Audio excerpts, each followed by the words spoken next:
Okay, good morning everybody. My name's Amy Matheson. I'm the ICE manager at Electricity Northwest. Thank you for joining us this morning for our online DGLV event.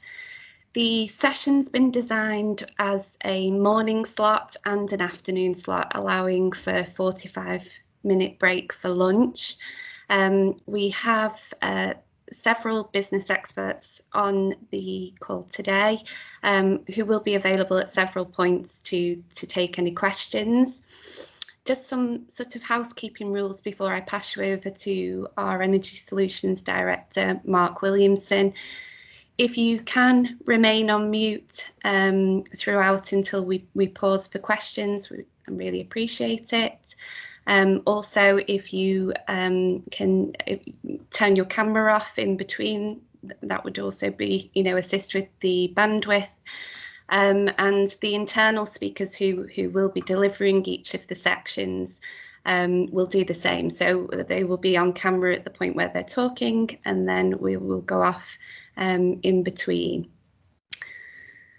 You are also able to use the chat function that will show at the top of your screen, and raise your hand at any point should you want to ask any questions. Okay, I shall pass you over to Mark to just go through the agenda quickly for the day. Okay, thanks, Amy. So good morning. As Amy said, I'm Mark Williamson. I'm the Energy Solutions Director. I'm sure I've met some of you before. I'm sorry we're not together in person this morning, but obviously we've adapted our presentations to do this in a COVID-friendly way, if that's not an oxymoron. Sorry, I'm dressed rather casually as well. It's nothing to do with me not putting the heater on at home. It's the fact that we've got a dog that's got mites, which we're currently treating. So we have to put our clothing in the wash every single day. So I'm wearing non-iron clothing at the moment. So that's why I'm dressed like I am. We're really grateful for your time today, and appreciate you joining us. And we look for one of the great things we always get from these events is feedback, which helps us modify the way in which we engage with you, but also helps us design these events as well. So the agenda today is based on the feedback on the kinds of things that you've told us that you're interested in. As Amy said, there's a morning and afternoon session, and I'd like you to feel free as well to dip in and out if you need to. If there are some sessions that are more interesting than others, clearly, that's your choice. Dip in and out during the day if you need to. So this morning, Dominic Allen's going to run through the generation connection process from start to finish, so from application to energization.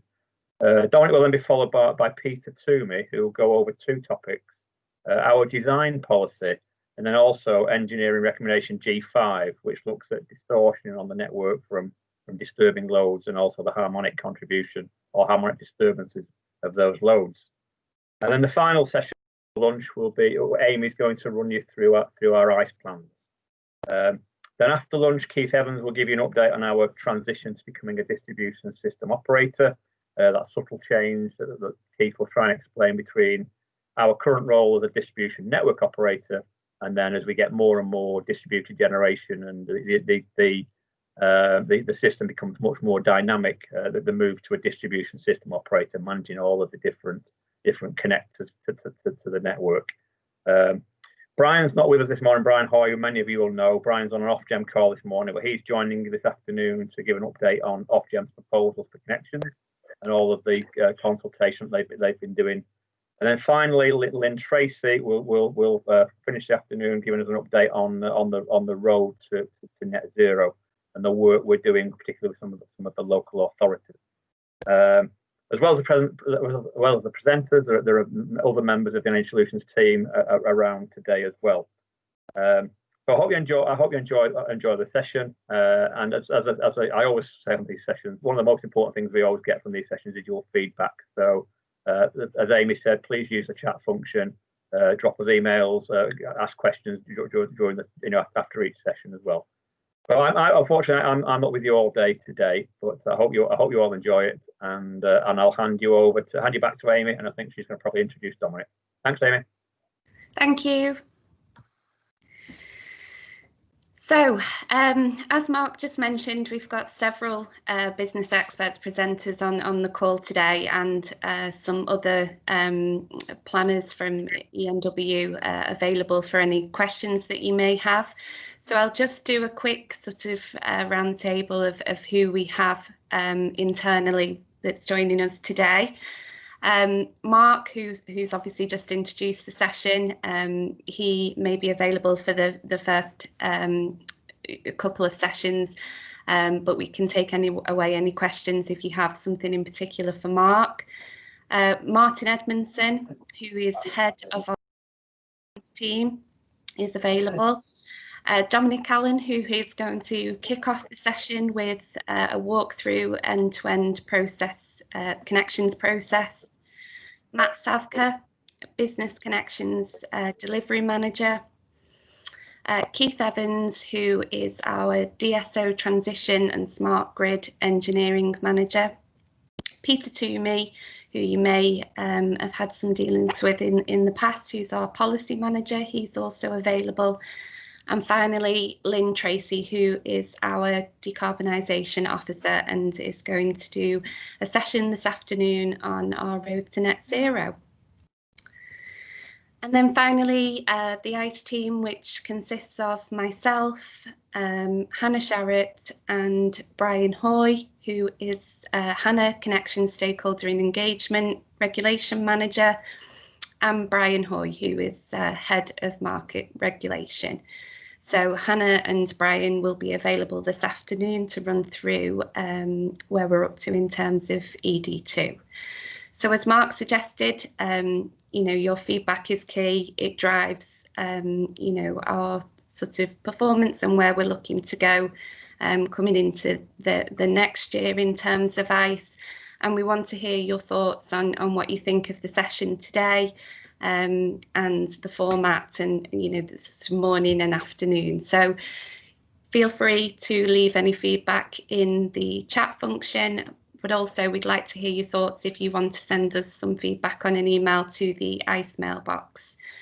All of the slides from today's session with the useful links, a walkthrough of the process and the policy updates will be made available to you after the session, and the recording will also be published on our website.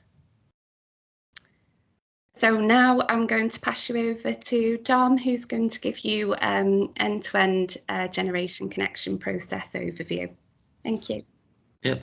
So good morning. I'm Dominic Allen, as you've already seen, I'm one of the planning engineers. Take you through the generation connection process. So the main thing we're going to start to cover with the type of generations that we see at LV, the applications, the study process in which I go through on a scheme-by-scheme basis, and then the outcomes and options for yourself, and then a bit about the commissioning at the end of it. So the four really main types that we see at LV is the PV photovoltaic generation, battery storage, combined heat and power units, and then also quite new to the generation sort of topic or area, if you will, is the vehicle to grid chargers, which sort of act as a battery. So starting with the application processes, run through the G98, integrated microgeneration, and G99. So we'll start with G98, formerly known as G83, is the connection of generation systems up to 3.68 kilowatts per phase. So it's sent in 16 amps per phase as well. So a bit of a background of formerly known as G83, connections up to 3.68 kilowatts, as I already said. This sort of type of application doesn't really require any study from the DNO's perspective, as it's deemed as the impact on the network is negligible. Excuse me. Yeah, so it can consist of 3.68 kilowatts per phase, or a three-phase system that's 11.04 kilowatts. Will fall under the G98 category. In this case, you can make your application to ENW and then also connect at the same time. So the two main forms that we require is the form we require is Form B, G98 Form B. There's one for if it's just a single property putting on one single system, or also multiple premises that you're connecting. So say, for example, you have a housing estate that you're connecting a G98 system to each of them. This will be the same form as well. So this is the form that we require. The main sort of points for this is the customer details, i.e. the person's house you'll be installing it on, installer details, and then also the type of generation that you're installing and the size of it. So quite brief on the G98, it is quite a quick process. Once you fill that form, and it can be sent to the G98 notifications mailbox, and then this will be added onto our records and also checked by the team. So moving on to the integrated microgeneration. This is formerly known as Fast Track. I think it is still commonly known as Fast Track, but the G98 name for it is integrated microgeneration. So this is for a system that's up to 7.36 kilowatts, so 32 amps, but then limited to an export capacity of 3.68 kilowatts. So it's essentially a G98 system that's been doubled, but only can export as a G98 system. The main sort of utilization for this is if you put in a PV system of 3.68 kilowatts, and then couple alongside a battery of 3.68 kilowatts, and then limit the export to 3.68 will fall under this category.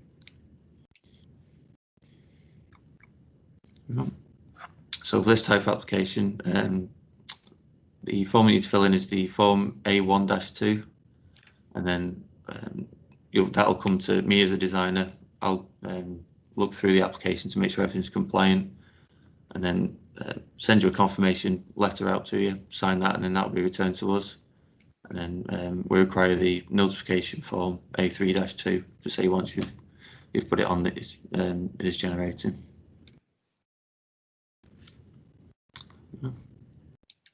So this is the information that's needed or required by the DNO, i.e. myself. So we need the form filled in, a site plan of where the generation is, the MPAN number of the house or property or building that it's being connected to, the inverter details, the details of the inverter you're using, the compliance or type test reports, data sheets, the battery storage details, and then also this is probably the most important bit, is the G100 export limitation scheme evidence or report. This is mainly checked to ensure that the system is compliant with the integrated microgeneration process. And then all these applications are sent to the connections applications mailbox at ENWL. This will come through to myself, and then in due course you'll have a letter sent out, and we'll go from there. So moving on to a G99 application. This is anything above the G98 system, so anything bigger than 3.68 kilowatt phase will fall under the G99 category, unless it is, of course, the integrated microgeneration. Let's move on. So this is formerly known as G59. Again, connections above 3.68 kilowatts. The G99 splits into two categories. So you've got the systems up to 17 kilowatts single phase or 50 kilowatts three phase, and then anything above this falls under the second category of the standard application form. So the first one, you can fill in the form A1-1 for up to 17 kilowatts single phase or 50 kilowatts three phase, and anything above this we require the standard application form. Again, another example, just a breakdown of the forms that we need. So the application form is the form A-1, A1-1, and then the notification form for your commissioning side is the A3-1 form. Again, the information is also the same as the integrated microgeneration information that we need. Just a quick run through. So you've got the form A1-1, site plan, the MPAN number, inverter details or relay details if you're using a CHP unit. Your battery storage if required, and then the same for the export limitation scheme, and also a single line diagram of the full system, so we know what's been put in.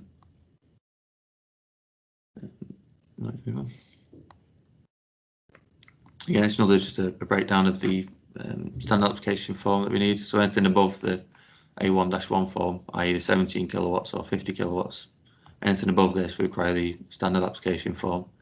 And then the notification form is the same as the previous application. So you've got the A3-1.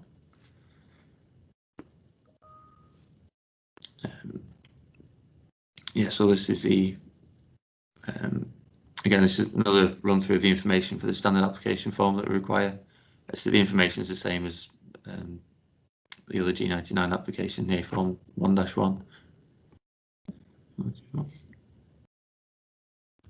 And the main areas for the standard application form, because it is quite a big document, it can be quite confusing in what areas we need to fill in. So for an LV connection, it's mainly parts 1 to 3 that we require. Again, it may not, everything in them sections may not be applicable. The main sort of information we need is the total capacity, install capacity, the export capacity, your customer details, and then also there's a section for the inverter details or type of generation you're using. So the main areas that we need to be filled in. Again, these applications are sent to the connections applications mailbox. This will come through to myself for a study. So as a run through on the study process, so this on a job by job basis, this is what I'll go through to ensure that your systems are compliant. So reason why we do this, as a DNO, we have a statutory obligation to ensure that our network remains safe. So the parameters that we are given by Ofgem is the nominal voltage 230 volts plus a 10% maximum of voltage rise and a minus 6% voltage drop. So when you're putting generation on, this increases the voltage of the network, and we can only run up to a maximum of 10% voltage increase, so i.e. 253 volts is what we were able to go to. And then, so this is what I'll be checking with the study, and next slides that come along will show how to do this. So the study process begins with looking at your supply. So again, this is why the site plans are required. Look at your site plan, the type of generation you're putting on, where it's being put on, and then we'll also assess the LV network. So from your point of supply, we'll trace that back to the substation. We'll model the full LV network to get a full load profile and voltage level of that network, and then be able, from this, we'll be able to use that information to assess your generation on it. So this is an example of a section of LV network that we'd use. So say, for example, a house it's sort of in the middle of the network, and then number 13 on the midway close. We'll say you put generation there. From that point, we'll trace back to the feeding substation and also assess the rest of the houses on the network and input this data into a modelling tool. This will provide us with the voltage levels and voltage drops on the network.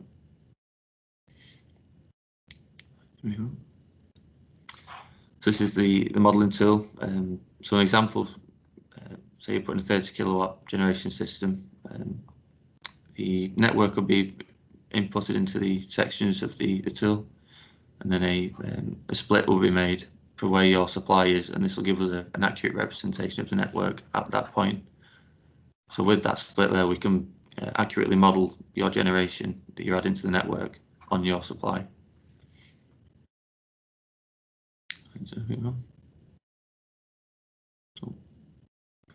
Again, yeah, so this is the showing you where the split's been made. So on section J, so this will be your house or your building, for example. We'll make a split there, and then this is where the generation can be added to. Further slides. So once we've done the LV network study, we also take into account the HV network, because once you push the LV voltage up, you also increase the HV networks. We have to make sure that remains safe as well.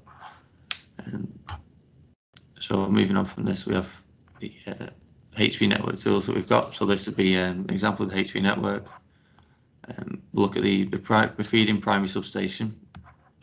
We'll trace this through to the distribution substation that is the one that's feeding your house, for example. Move on. So again, this is just this will be the primary network that we've got using our modeling tool. So we'll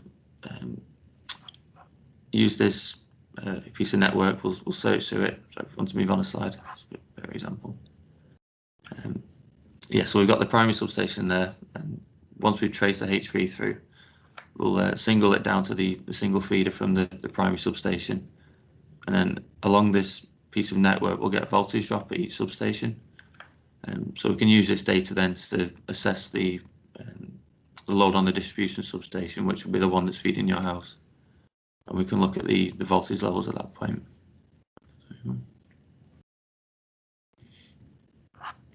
So this, for example, the feeding substation there. Once we input the data from the network, we get a voltage drop. So this voltage drop will impact the LV network. So we can assess this together to get an accurate representation of what the network's doing at that point. And then from this, we can add your generation onto it to assess whether it works or not. So again, on section, you see on section J there where our network is, the 30 kilowatt system's been added. We've also got the voltage drop on the top left-hand box. So this is the data that we've got from the study of looking through everything, and it also gives us a pass or fail result. So this is the main sort of area that we look at and assess with regards to generation. So in terms of this example, you see that 30 kilowatt system doesn't work without any amendments to the network. So you see it's been pushed above the 253 threshold limit that we have to stay within. Let's move on. So at this point, has anyone got any questions at this point before I move on to the outcomes and options?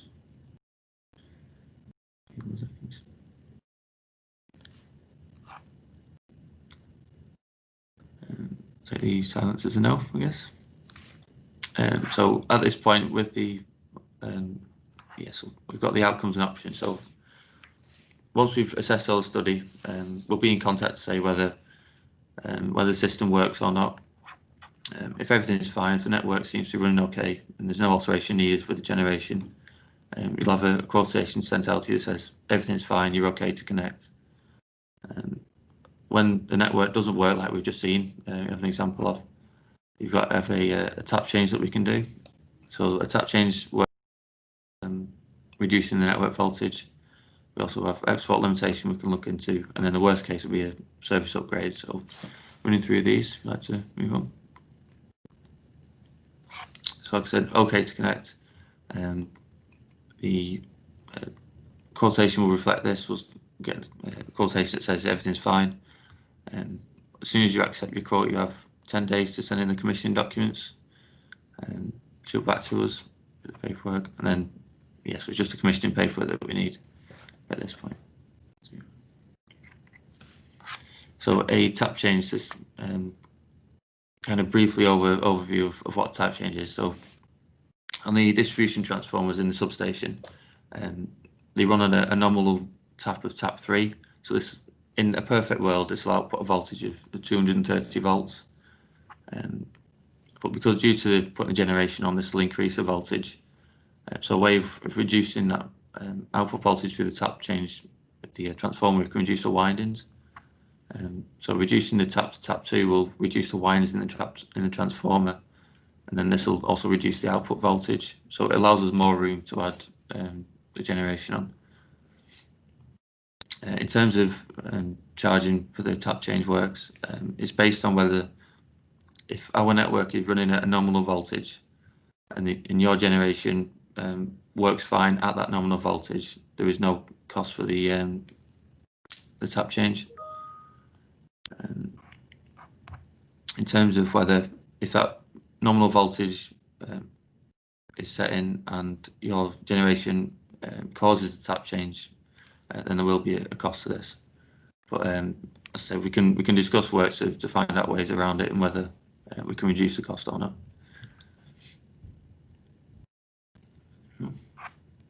So after a tap change, we can look at the in terms of doing a G100 export limitation.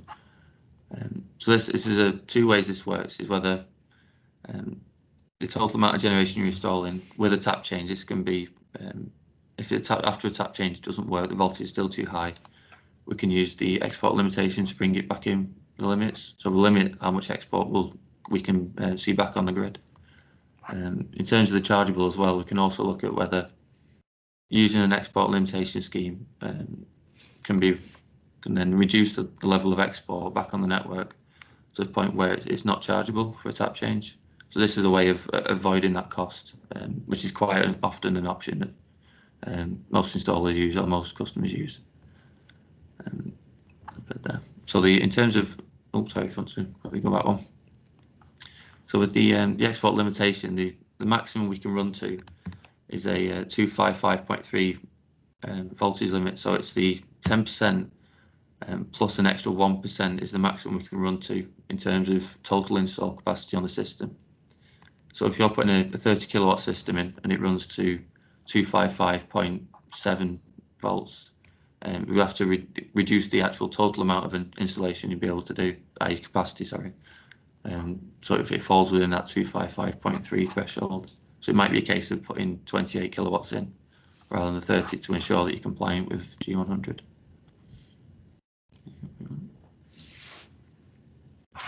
And sort of worst case scenarios, and this is where the cost will fall to yourselves, is doing a service upgrade. So if that 30 kilowatt system doesn't work after a tap change or an export limitation, we can look at upgrading the service. So for example, if you've got a single phase service, this can be upgraded to a 3-phase service to ensure, well, to provide more room on the network for the generation.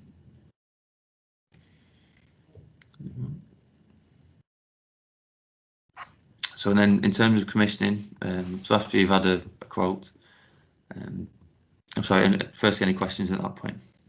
Let's just drop that in.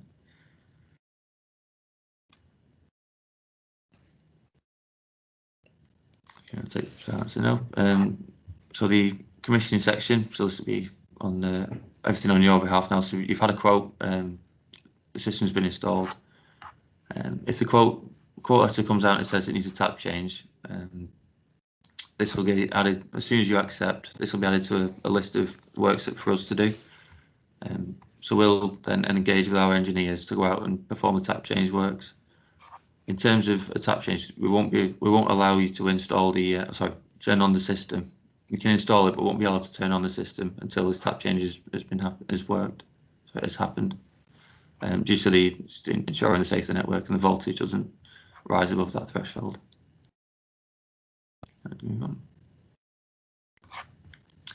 So for the integrated microgeneration systems, the form notification that we require, i.e. the commissioning document, is the form A3-2.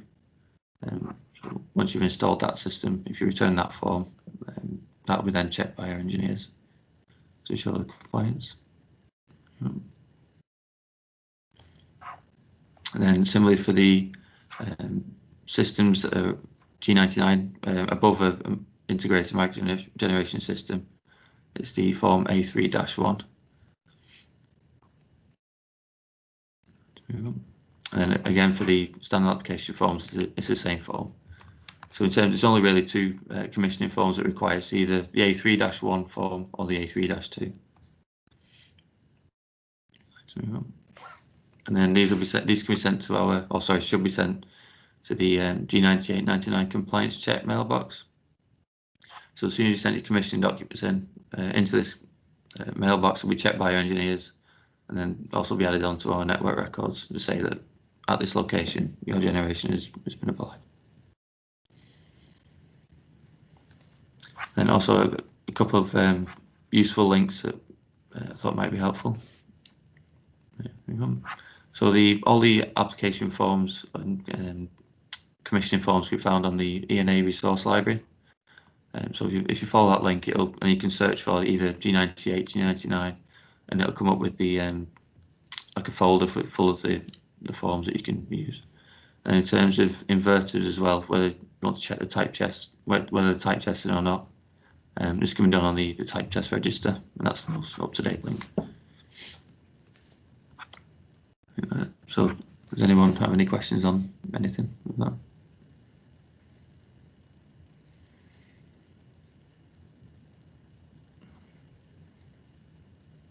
Or does anyone want to run through another section? I'm quite happy to do that as well, if anyone wants to do that.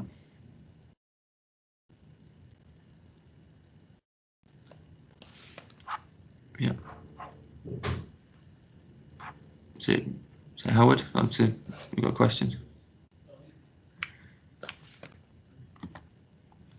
Can you hear me?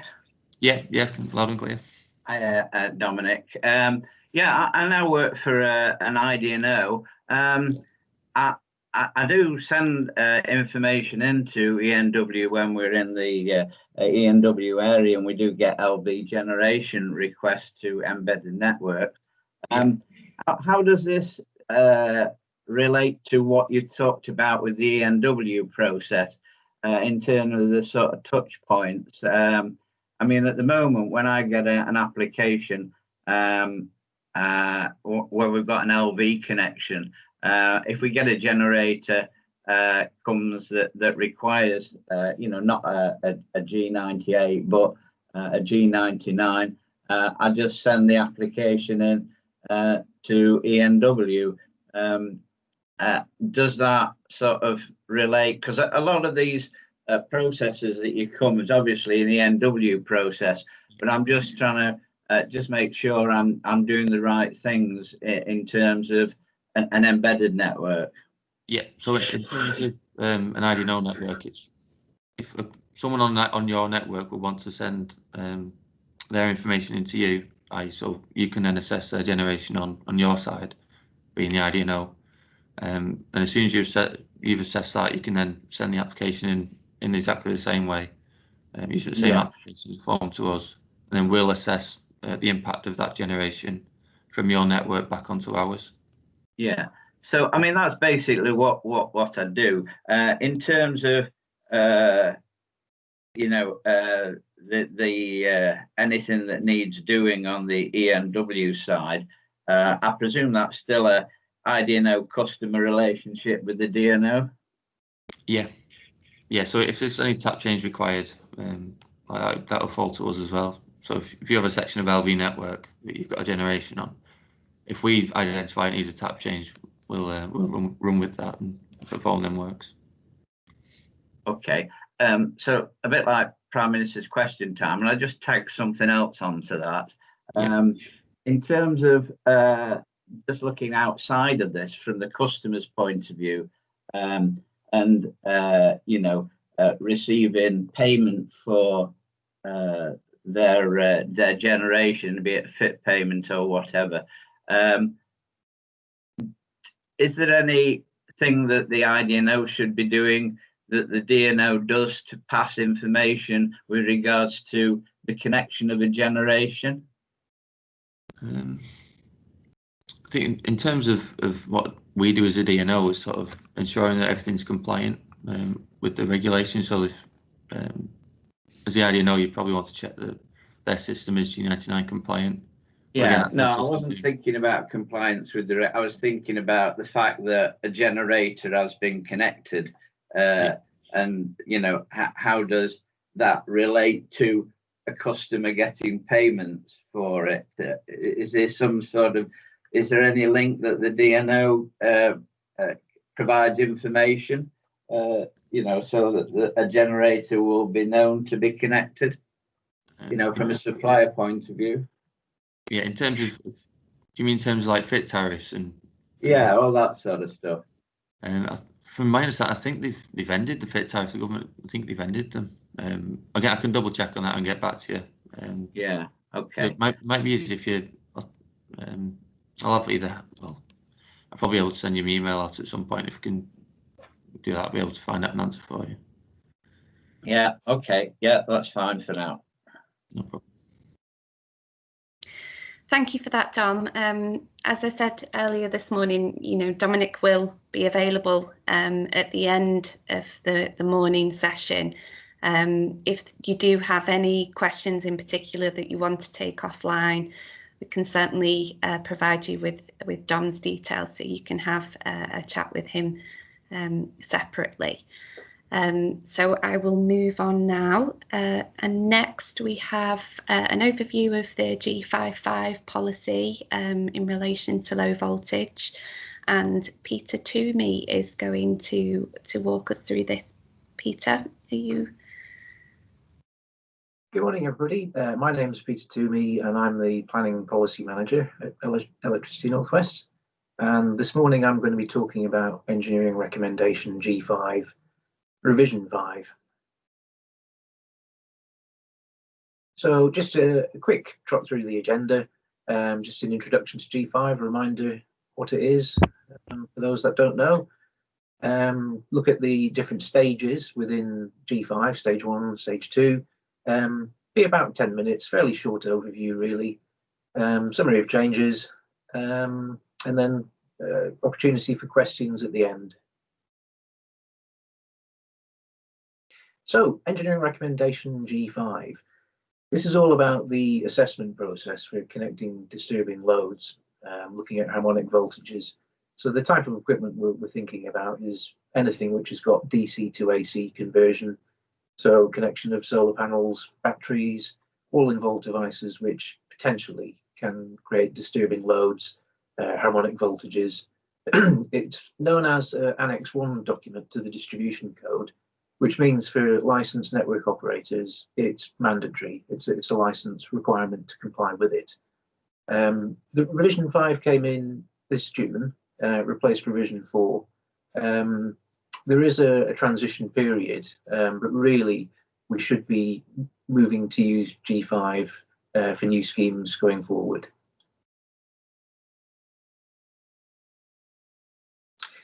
So just a quick reminder of G5, it's made up of 3 basic stages. Stage 1 is the simplest. It's used for LV connections only. Stage 2 is slightly more detailed. It's for LV and HV. Stage 3 is the most complicated, and that's really just for EHV connections. It's quite detailed, lots of information needed. I'm only going to talk mainly about stage 1 today, touch on stage 2 slightly. And really the purpose of the webinar today is to give you an overview of the information that is required to make an application, rather than the detail of actually taking you through the detailed workings of G5. So, summary of the changes. Stage 1 and stage 2 have been split into substages. There's 4 substages in stage 1 and 3 in stage 2. There's a new requirement to consider analysing up to the 100th harmonic. Previously it was up to the 50th. There's quite a significant change in the approach of considering generic equipment type. I'll come to this in a bit, but this is quite a big change which is intended to simplify the application process.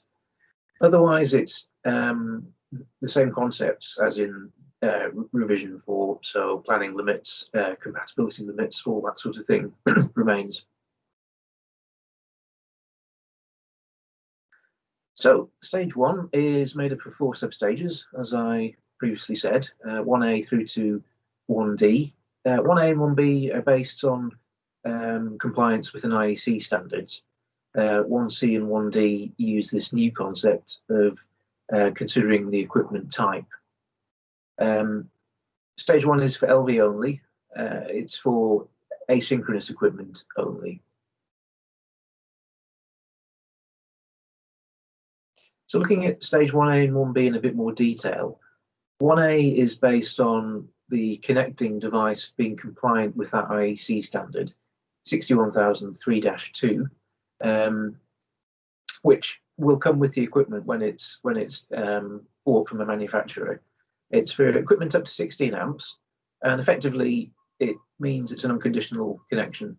We know that equipment is going to have negligible effect in terms of harmonics on the network. So providing it comes with that certification from the manufacturer, it can connect, and you just notify us of that. 1B is similar. It's for slightly bigger equipment, but we call it a conditional connection. So it comes with the certification of conformity against IEC 61003-12, but we call it a conditional connection because we need to look at the network and consider fault level at the point of connection. So we need to do a little study when you apply to connect that equipment. It's not new. We've been using this for several years now, particularly with things like heat pumps. They come with these declarations of conformity, and it just makes the assessment process easier. 1C and 1D substages, these are the ones where we've introduced this new concept of equipment type. So it's all about what type of AC to DC converter is it? 3-phase 6-pulse, 3-phase 12-pulse, and so on. You can see the other two there. It removes the need previously of having to submit with the application the harmonic current emissions for harmonics 2 to 50. We know that generically these types of devices emit similar harmonic voltages. So all we need to know is the type, and then there are limits within G55 based on the type. So it's a new thing. We're going to have to classify inverters according to its type, but once we have that, it does make it simpler. So 1C is based on assumed background harmonic levels. 1D is different in that we take measured background harmonic levels. So I would see 1C as being probably the most common approach. 1D is where we may need to go out and take background measurements. So this is new. It means you're going to have conversations with manufacturers to work out what type of device it is you're connecting. Stage 2 is very similar. 2A and 2B are the equivalent for HV connections, so they're not applicable to low voltage. 2C is the previous stage 2 in G54. That's based on an analysis where we have to find out the actual emissions from a device. We then look at the background levels and we do the studies. So it's the old way of doing it. It's the more complicated way of doing an assessment. But any LV connections that don't pass any of the stages in stage 1 would go to stage 2. It's also the entry point for synchronous generation. So just a reminder, 2A and 2B for HV only. So it might seem a little bit complicated, so I've put a little table together here just to show what's applicable to low voltage. So all of stage 1 with its 4 substages, and then in stage 2 only substage 2C, which is the one where we need the emissions from the device you're connecting. Stage 3 doesn't apply to low voltage, so I'm not going to cover it today. Just a quick mention that some of the planning limits have changed within G55. They've been raised slightly just to align with European and international standards.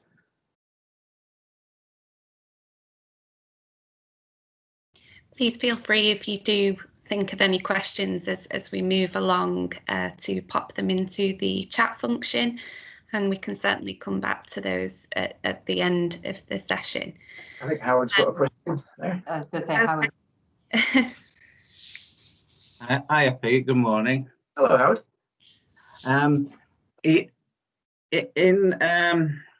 In terms of some of these studies, if we do need a background study, I've dealt with some DNOs that have done the study for us, and I'm obviously working for an IDNO now. Is that the same with the ENWL, and would they charge for this? We could do. It's all described in another engineering recommendation, G97, which sets out who does what. So in essence, if it's a connection onto an IDNO network, the IDNO would do that study. However, we could provide that service. Yeah, because I mean, obviously, as an IDNO, obviously it's not a big company, and we don't tend to have those sort of resources. Neither do we have the sort of engineering expertise that's available generally in the business to do those sort of studies. So we will find ourselves having to, well, quite often we'd just put it on to the customer to arrange those via a consultant. But as I say, the last one that we did, with the DNO volunteered to get the background information free of charge. So that was where that was coming from. Yeah, I think we would do something similar. I think we would make a charge for taking the background measurements, and if we needed to do a study, that's basically unchanged from G5.4. Oh, okay. Well, I look forward to remembering that when we need a study, Pete. Yes. Yeah. Okay. Thanks for your answer. Thanks, Howard. So I'm going to provide you with our ICE update in regards to our distributed generation low voltage work plan. Hopefully you will have seen our work plan, which is published on our website, and we will have sent it out to you at the beginning of the year. So I just wanted to take this opportunity to give you all just a brief update on our performance and where we're up to in terms of this year's commitments for our low voltage generation. Stakeholders, the important message to get across really is that we're on track with everything that we've committed to deliver this year. A majority of the commitments, we have covered today as part of this session, along with other sessions that we've done so far in the first 6 months. We've had to adapt our style, as many of you will have done, in terms of working remotely and therefore having to deliver sessions via webinars rather than our face-to-face events. But we'd like to hear your feedback on that and whether you think this sort of session, how it works for you really, as we move into the last 6 months of the year. We imagine that we're probably going to be in the same position, so your feedback is important to us. So please, if you do have the opportunity to leave us some, then please do. In terms of our customer satisfaction, an average of 95% was obtained by Q2, the halfway mark, and we have delivered a couple of policy briefings over the last few months that we've recapped on today. G98 and 99, Dominic's kindly gone into an overview of those requirements this morning, and as I said earlier on, we will make these slides available for you to refer back to for any guidance. We've also done quite a bit of work on our website, so if you're not familiar with our web pages, please have a look through and tell us your thoughts on the work that we have done so far. We will be joined by Keith Evans this afternoon, who is going to give us an update on our transition to DSO.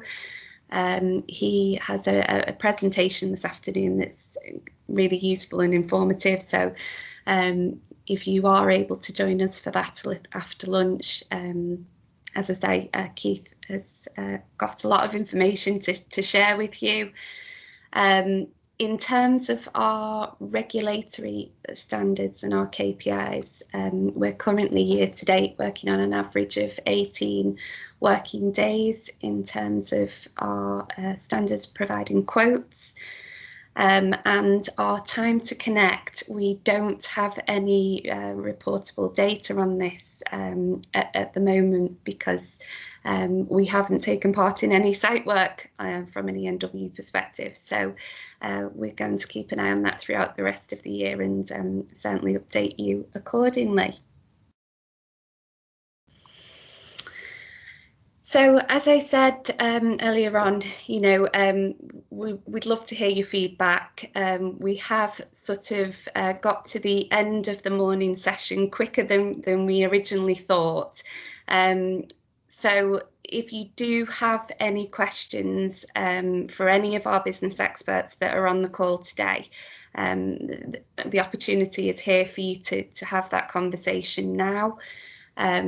And like I said, feedback is super important to us. So please take the time to leave us some feedback as well. There are some upcoming events that are going to be, I'm going to send some save the dates out for your diaries. And we're also going to be doing, we've got some community and local energy events that are going to be delivered, one coming up on the 11th of December. So we will make all of the slides and the recordings available for you on our website. And we'll continue to communicate with you via our quarterly newsletters, providing you with any updates of what we've been up to in the business and anything that we feel would be useful for you as well. And that is it for me. So I'm aware it's been, we've gone through a lot of information so far this morning. And if there are any questions now would be a good time to raise your hand, and we can certainly answer those for you. I think Luke's got a question. Oh yeah, it's Luke from GTC, the IDNO. Just got a question for Dominic. Okay. On the assessments that you do for the G98.2. So for the multiple connections in the same area, I was just wondering what your process is for that, whether you do carry out full study for that or. In terms, it's mainly looking at how many systems you are putting on. So if it's a case of, say, like, for example, you're putting 3 on 3 different houses and then the split on each of the phases of the cable outside, then it'd be a case of we wouldn't really need to study it. Again, it mainly depends on how many systems you're putting onto the network, whether we look at the voltage impact or not. Okay, so you make that decision at the time, because I just because I do pretty much the same thing as you, but on the IDNO network. I find that we, instead of getting a G98.2 application, the installers will just send us through all the commissioning when they're all in the same area. I don't know if you ever experienced that issue at all. I was just wondering if that's a... I don't really tend to get many of the multiple. No, because probably because okay. you're on the existing networks, we get the newer housing estates where they're, yeah. So yeah, that's fine. And just another, oh yeah. I just say that we a few years ago we moved to an approach of connect and manage. It was really when feed-in tariffs came in, and we were just basically inundated with applications, retrofits on social housing estates, and we moved to an approach of connect and manage. So for clusters, we fitted monitoring just to check, voltage was within acceptable limits, and we found invariably for urban, fairly strong networks, it wasn't a problem at all. The main problems we had were sort of rural type networks, with small pole-mounted transformers. So that's the approach we take with it. Okay. Just one other thing. Network, and we do deem it that it will sort of export onto yours. What sort of things are you looking for from us in our application to you? It's mainly just the information that's on the form. So it's like capacity of generation that you're exporting, type of generation, again, if it's like a multiple site, how many installs you have on the network.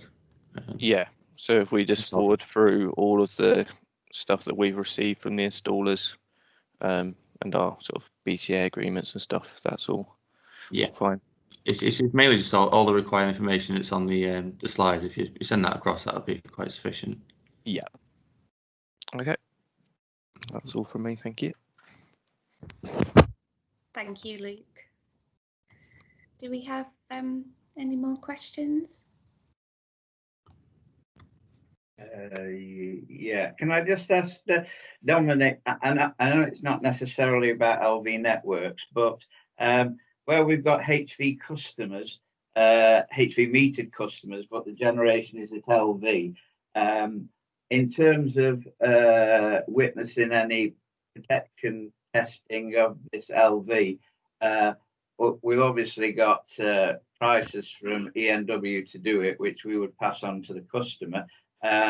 But once that's gone through, how do we normally then make the arrangements between the customer and ENW to fix dates up to do that? That's just a case of getting in contact. I mean, if it is deemed we need a witness test, it's just a case of getting in touch with the engineer and arranging a date when suitable for both. So do we do that through the generation department? Yeah. Yeah, so just drop you a line, an email on that, and find out who would be dealing with it so the customer can arrange a date. Yeah. Yes. Yeah. Okay, thank you.